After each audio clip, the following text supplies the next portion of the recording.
બધાને જય શ્રી કૃષ્ણ, જય માતાજી। જો આજે ખેર છે ઉત્તરાયણ, આપણે આજે શું જમવામાં બપોરે બનાવ્યું છે? જો ભરેલા ફાફડા બનાવ્યા છે, મસ્ત મજાના મસાલા ચણાના લોટ ભરીને ફાફડા બનાવ્યા, સાથે સાથે ખમણ પણ વઘાર્યા છે, વટોણા બટેટાનું શાક પણ આપણે બનાવ્યું છે સાથે। જુઓ આજે આ ખમણની ચટણી છે, રોટલી બનાવી છે, રોટલા બનાવ્યા છે બાજરાના, આ પૂરી બનાવી છે મેથીવાળી મસ્ત મજાની।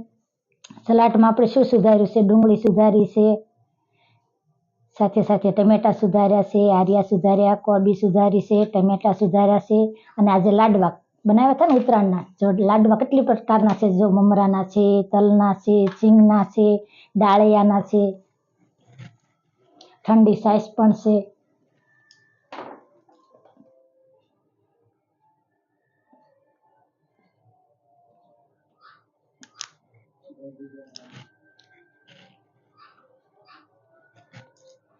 જમવાનો ટાઈમ થઈ ગયો છે, તમે પણ આવો બધાય જમવા।